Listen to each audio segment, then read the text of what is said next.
bienvenue dans le monde de l'animation.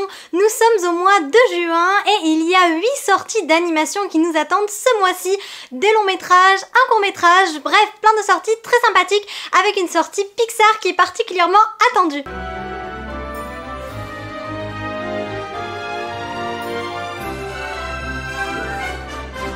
Alors, commençons tout de suite avec la première sortie, le premier film à être sorti ce mois-ci. La vidéo sera avec un petit peu de retard. Donc mercredi dernier, le 5 juin, est sorti le film Tunnel Tout se meurt, réalisé par Tomohisa Taguchi. C'est un film sur lequel j'ai eu l'occasion de travailler un petit peu. J'ai même eu l'opportunité d'avoir une interview avec le réalisateur. Donc n'hésitez pas à regarder tout ça si ça vous intéresse. Mon avis est disponible ainsi que l'interview. Tout est sur la chaîne. Le film dure donc 1h23. C'est un animé donc japonais. Très beau film d'animation, voilà, je précise en passant. Et il est donc adapté du light novel de Mei Hashimoku. Dans l'idée, c'est un film qui est plutôt calme avec des plans contemplatifs mais avec une très belle histoire. Selon une légende urbaine, un mystérieux tunnel offre à celui qui ose s'y aventurer ce qu'il désire de plus cher. Mais à un prix. Le temps s'écoule à un autre rythme, rendant l'expérience dangereuse. Koharu, un jeune lycéen, vit tant bien que mal depuis la disparition de sa petite sœur. Un jour, il découvre par hasard le tunnel, mais il se rend compte qu'il est suivi par Anzu, une jeune fille venant d'arriver dans le même lycée. Elle lui propose son aide pour tenter l'expérience. Mais que va-t-elle lui demander en échange? Eh bien écoutez, si vous avez l'occasion de le voir, celui-là je pense que vous passerez un très bon moment. Moi-même je pense aller le voir en VF parce que je l'ai vu en VO et donc j'aimerais bien avoir la deuxième version, donc profitez-en tant qu'il est au cinéma. On sait jamais combien de temps les films restent au cinéma, surtout les animés japonais, ça passe très vite. En date du 6 juin est sorti sur Netflix. Et alors là je vais lire le titre parce que je ne le retiens pas. Baki Hanma vs Kengan Ashura. C'est donc adapté d'un univers qui est déjà existant. C'est un long métrage. D'après les critiques, c'est pas très prisé par les fans. J'ai l'impression que les gens n'ont pas trop aimé cette adaptation. Mais bon, il faut quand même lui laisser sa chance. Moi je ne connais pas l'univers donc je suis toujours curieuse. C'est un film qui est réalisé par Toshihiki Hirano. Évidemment, c'est un animé japonais sans surprise et il dure 1h02. Il est plutôt court celui-là. Toki Tauma, alias Ashura, est un jeune homme à la technique et force redoutable qui souhaite devenir le plus fort combattant. Ce crossover percutant est sûr de secouer le monde. Eh bien écoutez, peut-être l'occasion de découvrir cet univers, même s'il reflète peut-être pas parfaitement le manga ou l'animé déjà existant. Souvent un film d'1 heure, eh bien ça peut inciter à regarder d'autres épisodes et à découvrir davantage le monde de Baki Hanma vs Ashura. Ashura, c'est ça, je l'ai dit du premier coup. C'est toujours difficile, hein. Franchement, j'avais pas pris option japonais à l'école, j'avais pris chinois. Toujours en date du 6 juin, et là il s'agit d'une sortie Disney Channel, mais comme c'est un film exclusif, une sortie Disney exclusive, j'ai quand même pris la peine de le mentionner.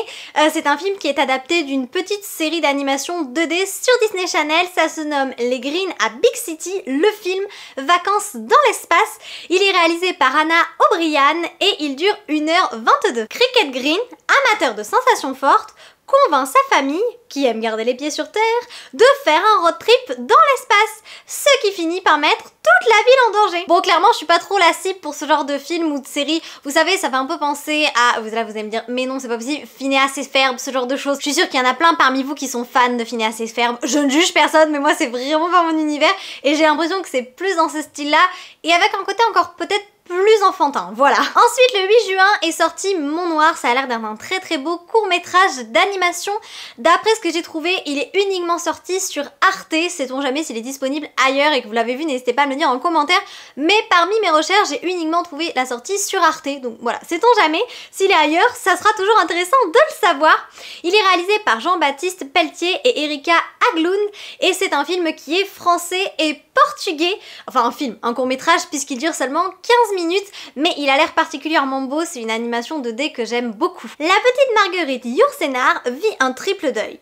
Sa mère morte en couche, son vieux chien, puis sa nourrice congédiée par son père. À partir de ces pertes successives, dans la solitude et la nature du Mont Noir, elle s'apprête à devenir une grande écrivaine. Bon, clairement, c'est pas un film qui va vous remonter le moral, c'est pas le film qui va vous faire du bien, ça c'est sûr, étant donné les sujets très sombres qu'il aborde.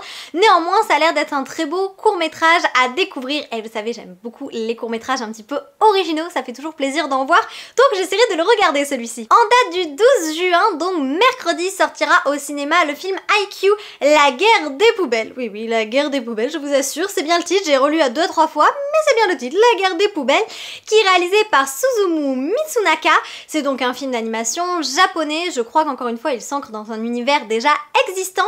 Il dure 1h25 et je vais vous le résumer parce que je ne connais absolument pas cet univers. Shoyo Hinata rejoint le club de volleyball de Karasuno High pour ressembler à son idole, un ancien joueur de Karasuno connu sous le nom de Petit Géant.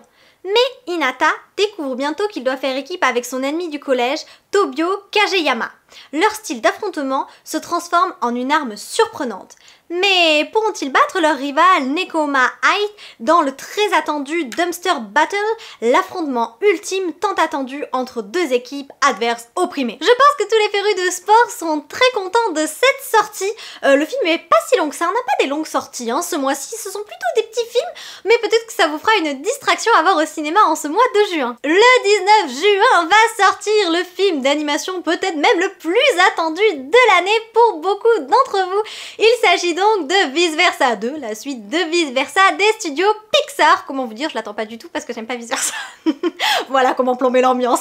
Non, ça doit être un très bon film d'animation pour ceux qui sont sensibles à cet univers un peu abstrait. Voilà, j'ai trouvé le mot, un peu abstrait. Il est réalisé par Kelsey Mann, il dure 1h36, plutôt court quand on voit Cars les Indestructibles qui sont des films de 2 heures, mais je pense que c'est peut-être bien, faut pas que ce soit trop long non plus. Bon, c'est un film américain de chez Pixar, voilà, là il n'y a pas grand chose d'autre à en dire. Et grand chamboulement, nouvelles émotions. Fraîchement diplômée, Riley est désormais une adolescente, ce qui n'est pas sans déclencher un chamboulement majeur au sein du quartier général qui doit faire face à quelque chose d'inattendu. L'arrivée de nouvelles émotions, joie, tristesse, colère, peur et dégoût, qui ont longtemps fonctionné avec succès, ne savent pas trop comment réagir lorsqu'anxiété débarque. Et il semble qu'elle ne soit pas la seule. Eh bien, je pense que Riley va connaître les affres de l'adolescence. Voilà, peut-être bien que les nouvelles émotions apporteront autre chose au film. De ce que m'en ont dit les gens qui ont déjà pu voir le film, apparemment c'est très similaire au premier, donc ça plaira beaucoup aux fans du premier volet, peut-être un peu moins ceux qui n'étaient pas spécialement fans. Voilà, peut-être que le 2 nous convaincra pas, mais bon, moi personnellement j'irai le voir parce que c'est Pixar et que Pixar, je vais voir tous les films. Voilà. Toujours le 19 juin au cinéma va sortir un film, et là je sais pas combien de films ils sortent autour de cette franchise, j'ai l'impression que j'en présente un tous les 3 mois. Il s'agit de Détective Conan l'étoile à $1 million.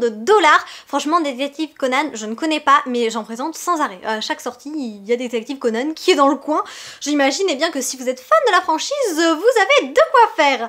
C'est donc un film d'animation japonais qui dure 1h50. Il est réalisé par Tomoka Nagaoka et il sort au cinéma celui-ci. Un message est arrivé de Kill the Phantom Thief selon lequel il volera une épée japonaise. Je vais finir par pleurer en essayant de lire son nom japonais, ça fait 10 fois que je m'y reprends. C'est reparti. Appartenant à la riche famille Onoe à Hakodate, Hokkaido, Conan et Eiji Hattori, qui se trouvaient à Hakodate, sont sur le coup pour capturer Kid. Par coïncidence, l'avocat de la famille Onoe est retrouvé assassiné dans le quartier des entrepôts, apparemment abattu par une épée japonaise. Le suspect est un investisseur trafiquant d'armes qui serait à la recherche du trésor caché de la famille Onoe. Au nord, parmi les cerisiers en fleurs, la passionnante chasse au trésor commence. Et bien voilà, pour les fans de Détective Conan, vous aurez un meurtre sur les bras, c'est tout ce que je peux vous dire. Et la 8e et dernière sortie de ce mois-ci, je pense qu'elle va en intéresser quand même beaucoup parmi vous. Il s'agit de Fairy Tail 100 Years Quest, donc la route pour la quête des 100 ans de Fairy Tail. Je pense que tout le monde connaît Fairy Tail, même moi j'ai regardé les épisodes, bon il y a quelques années de ça, j'ai peut-être pas tout regardé, mais j'ai regardé les premières saisons quand même. C'est un grand classique et le film sortira uniquement les 22 et 23 juin dans le cadre du programme CGR Events, donc uniquement dans les cinémas CGR. Le film est très court puisqu'il dure 1h10 et il est réalisé par Hiro Mashima. Un an après que la guilde Fairy Tail ait vaincu les forces diaboliques d'Acnologia et de Zeref, Natsu et son équipe se rendent sur le continent nord de Gultina, où ils recherchent l'employeur de la quête des 100 ans et reçoivent leur mission presque impossible, sceller les 5 dieux dragons, un groupe d'individus dotés d'un pouvoir si vaste que s'ils étaient laissés seuls, ils pourraient provoquer une dévastation mondiale. Pendant ce temps, un nouveau membre, plein d'entrain, nommé Tuka, est recruté par Fairy Tail. Bien que son énergie vibrante et sa nature passionnée la rendent parfaite pour la guilde, elle semble avoir plus à offrir qu'il n'y paraît. Eh bien écoutez, peut-être un épisode qui conclut un peu Fairy Tail, je ne sais pas, je m'y connais vraiment pas assez. En tout cas, moi je les aime bien, j'aime bien Lucy d'ailleurs, et Ezra et les autres. Bref, dans l'ensemble, c'est un univers que je trouve plutôt sympa. Je sais pas si j'irai le voir parce que bon, voilà, il faut vraiment être fixé sur ces 2 dates de sortie. Mais en tout cas, c'est toujours chouette et bien d'avoir un très grand animé comme ça, un peu adapté au cinéma. Et bien voilà pour les 8 sorties du mois de juin. Dans les commentaires, n'hésitez pas à me dire quelle sortie vous tente le plus. Je pense que vous allez être nombreux et nombreuses à me mettre Vice Versa 2. Pour ma part, Mon Noir m'intéresse beaucoup comme court-métrage, j'aime l'animation 2D et franchement ça a l'air d'être un joli court-métrage un petit peu sombre. Et après, eh bien sûr quand même Tunnel to Summer, évidemment que j'ai très envie de revoir au cinéma. Et puis bon, Vice Versa 2 j'irai quand même, mais je suis pas trop le public visé, voilà. Bon, donc dans les commentaires, n'hésitez pas à me dire tout ce que vous allez voir et si vous en avez déjà vu certains, eh bien est-ce que vous les avez appréciés? En espérant vous avoir apporté un peu de magie, à bientôt!